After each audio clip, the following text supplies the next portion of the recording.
Bapak Ibu, para kadang kinasih, simbah-simbah lan adik-adik, para rama, suster, bruder, berkah dalem Gusti. Sugeng rawuh wonten ing PDSK channel menika. Kados pundi kabar panjenengan?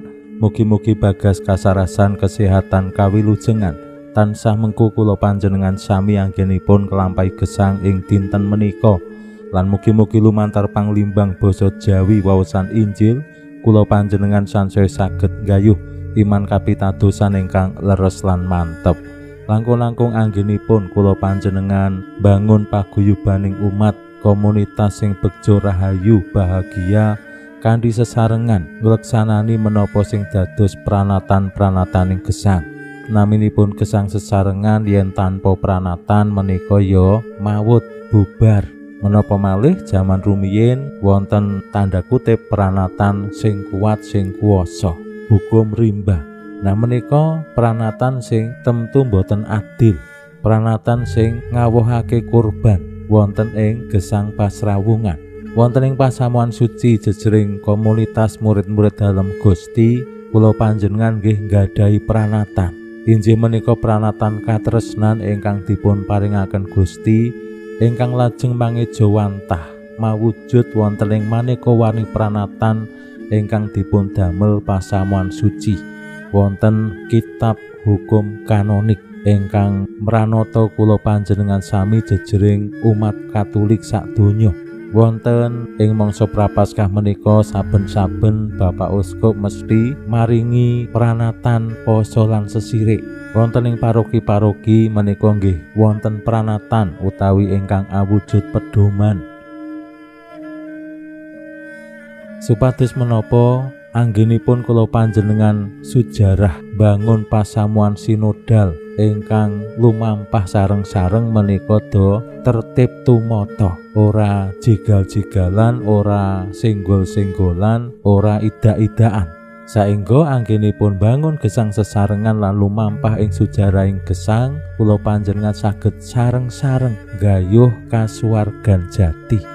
Lumantar waosan Injil dinten menika Gusti Yesus ugi paring pemut dumateng para murid dalem. Bilih rawuh dalem menika boten bakal nyuwak maneka warni pranatan sing sampun wonten ning nyampurnakake utawi ngleksanani. Awit menapa pranatan kadangkala kathah banget ning sing ditindakake mung siji loro utawa sing pas karo awake dhewe. Saengga kathah pranatan-pranatan sing dereng kalampah. Menapa malih ing jaman kula panjenengan wonten utawi saperangan pranatan iso dikiyak-kiyuk gumantung wani bayar ora. Nek bayarane akeh ya pranatan iso dikiyukke supaya nguntungake kelompok tertentu sing wani bayar. Nah menika nggih dados tantangan anggenipun bangun gesang sesarengan. Pranatan sing didamel supados gesang sesarengan menika adil lajeng nggih menjamin hak kewajibanipun sedaya warganing masyarakat utawi pasamuan ning merga dikiyak-kiyuk sing wani bayar sapa, sing duwe jabatan dhuwur sapa, lajeng dados boten adil. Gusti boten ngersakaken sing mekaten. Supados menapa kanthi pranatan sing sampun wonten gesang sesarengan estu menjamin martabatipun sedaya tiyang dados pribadi-pribadi sing winengku ing sih lan kawilujengan dalem Gusti. Pramila monggo kita pirengaken sabda dalem Gusti ing dinten menika lan kita wiwiti kanthi sembahyang sawetawis. Konjo ing asma dalem Yang Rama saha Yang Putra tuwin Yang Roh Suci. Amin. Suwawi sami munjuk Gusti Yesus sabda dalem Yang Rama ingkang sampun manjalma. Mugi karsa ngandika dhateng kawula wonten ing asepen ing telenging manah kawula. KBKO kegiatan lan panglipur ingkang manjing ing sabda dalem kapenuwana kawula mawi roh ing kawicaksanan dalem. Mugi-mugi srana anggen kawula maos lan mirengaken sabda dalem, kawula sansaya nunggil ing sampeyan dalem. Amin. Waosan Injil kapetik saking Injil Matius bab gangsal ayat 17 ngantos dumugi 19. Nalika samono Gusti Yesus ngandikani para murid dalem mangkene, "Aja ngira yen tekaku iki perlu arep nyuwak angger utawa kitabe para nabi. Tekaku ora arep nyuwak, nanging arep ngleksanani. Aku kandha marang kowe, saksuwene langit lan bumi iki isih ana, ora bakal ana titik utawa cecek ing angger sing dikurangi sadurunge kabeh kaleksanan. Mula sing wani-wani nyuwak salah sijining angger senadyan sing cilik dhewe pisan lan mulangake mangkono marang wong liya, bakal oleh papan sing asor dhewe ana ing kratoning swarga. Nanging sing sapa ngleksanani lan mulangake kabeh angger bakal nampa papan sing luhur dhewe." Makaten sabda dalem Gusti. Suwawi sami munjuk. Gusti, kawula munjuk sembah nuwun karana sabda dalem. Sabda dalem dadosa obor ingkang madangi margining gesang kawula. Katuntuna kawula sageta sabda dalem menika numusi manah ngantos tansah ngrembaka kangge nggayuh gesang ing swarga. Amin. Bapak Ibu para kadang kinasih simbah-simbah lan adik-adik, waosan Injil ingkang cekak nyariosaken kados pundi Gusti Yesus rawuh ing alam donya menika boten badhe nyuwak angger utawi kitabe para nabi. Menika dipun ngendikaken Gusti awit nggih para murid utawi tiang-tiang Yahudi umumipun rikala semanten anggenipun bangun gesang agami adhedhasar pranatan Taurat menika ingkang sepisan. Ingkang kaping kalih nggih angger-angger ingkang dipun paringaken para nabi ingkang sinerat ing kitabe para nabi. Menika dados pranatan dasar anggenipun bangun gesang agami, anggenipun pitados ing ngarsa dalem Gusti. Yen ningali ing kitabe para nabi lan Taurat menika sajatosipun kentose dipun ngendikaken Gusti Yesus lumantar pranatan katresnan. Tresnanono Gusti Allahmu, tresnanono pepadamu kaya tresnani awakmu dhewe. Menika pranatan sing ideal. Ning kados ingkang kula aturaken kala wau, pranatan-pranatan menika boten sedaya dileksanani.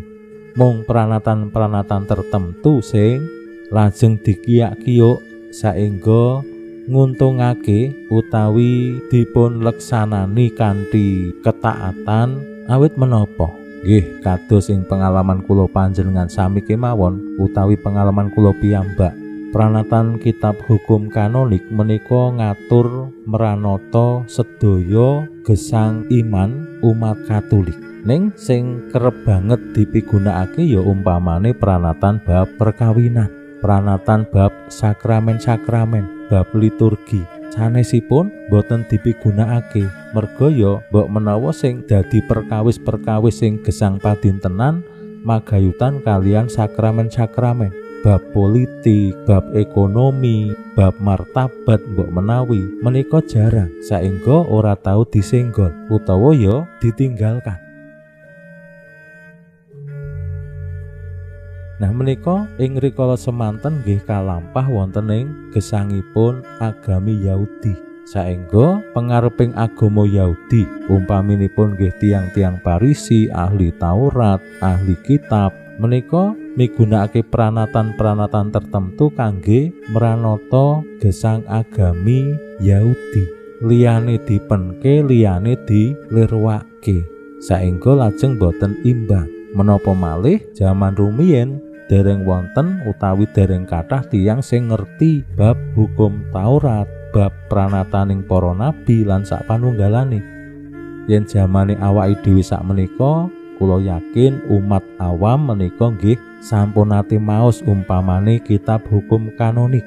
utawi sampun nate nderek kursus-kursus seminar bab kitab hukum kanonik lan ajaran-ajaran pasamuan sanesipun, saengga langkung tinarbuka, langkung berkembang. Gusti Yesus paring pemot dumateng para murid dalem supados anggenipun bangun komunitas murid-murid dalem Gusti sing begja rahayu, kados pundi para murid ngleksanani sedaya pranatan. Aja ngurangi mbuh kuwi cecek utawa titik. Nah, cecek ro titik kuwi ora oleh dikurangi apa meneh tetembungan utawi tembung-tembung sing ana ing pranatan. Para murid dikersakake ampun ngantos nyuwak angger ning kabeh dileksanani. Nah, menika sing temtu boten gampil. Ing mangsa prapaskah menika kula panjenengan nggih kaajak kados pundi lelimbang gesang kula panjenengan jejering umat Katolik menapa nggih sampun laras kalian pranatan-pranataning pasamuan. Mirungganipun saapes-apese saora-orane sedasa dawuh-dawuhing Allah lan gangsal dawuh-dawuhing pasamuan. Menapa menika sampun kula panjenengan lampahi. Pinuji Allah sak menika sarta ing salami-laminipun. Salam sehat, salam bahagia, salam katentreman. Lan mugi-mugi lumantar panglimbang dinten menika kula panjenengan tansah jinangkung ing berkah dalem Gusti ingkang Maha Kuwasa, Hyang Rama saha Hyang Putra tuwin Hyang Roh Suci. Amin.